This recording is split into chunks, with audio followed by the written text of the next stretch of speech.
حضرت علقمہ رضی اللہ تعالیٰ عنہ صحابی رسول ہے، آپ بیان کرتے ہیں کہ ایک بار مولا علی رضی اللہ تعالیٰ عنہ کو خبر ملی کہ کچھ لوگ یہ کہتے ہیں کہ مولا علی جو ہے وہ صدیق اکبر اور فاروق اعظم رضی اللہ تعالیٰ عنہ سے افضل ہیں، ان کا مقام ان سے زیادہ ہے۔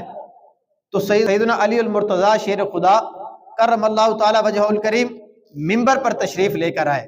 اب اس سے پتہ کیا چلتا ہے کہ سیدنا مولا علی رضی اللہ تعالیٰ عنہ کے نزدیک یہ مسئلہ کتنا حساس تھا۔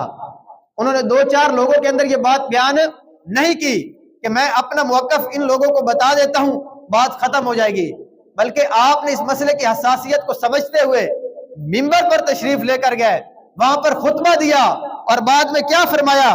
فرمایا اللہ پاک کی حمد و ثنا بیان کرنے کے بعد مجھے یہ پتہ چلا ہے کہ کچھ لوگ مجھے سیدنا صدیق اکبر اور سیدنا فاروق اعظم رضی اللہ تعالیٰ عنہ سے افضل سمجھتے ہیں۔ تو فرمایا اگر میں نے پہلے اس کی کوئی سزا مقرر کی ہوتی تو میں ایسے شخص کو وہ سزا دے دیتا۔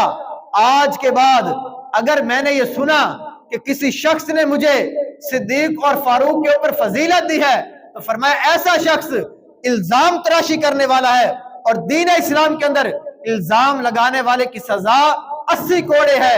تو جس کے منہ سے میں یہ الفاظ سنوں گا اس کو میں 80 کوڑے لگواؤں گا، اس کو میں الزام تراشی کرنے والے کی سزا دوں گا جس کے منہ سے میں نے یہ سنا۔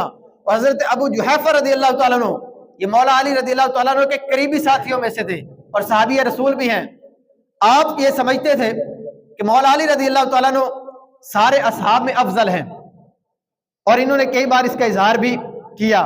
تو ایک دفعہ کیا ہوا کہ کچھ لوگوں نے اس کے بارے خلاف بات کی، یعنی صدیق اکبر رضی اللہ تعالیٰ عنہ کی افضلیت کی بات کی۔ تو حضرت ابو جحیفہ رضی اللہ تعالیٰ عنہ کو بڑا دکھ ہوا۔ مولا علی رضی اللہ تعالیٰ عنہ نے جب آپ کو دیکھا کہ آپ غمگین ہیں، دکھ کے اندر ہیں، تو فرمایا ابو جحیفہ کیا ہوا ہے؟ غم کے اندر نظر آ رہے ہو، پریشانی کیا ہے؟ تو حضرت ابو جحیفہ رضی اللہ تعالیٰ عنہ نے عرض کی یا امیر المؤمنین، مجھے یہ پتا چلا ہے کہ کچھ لوگ جو ہے وہ آپ کو سیدنا صدیق اکبر رضی اللہ تعالیٰ عنہ سے افضل نہیں سمجھتے۔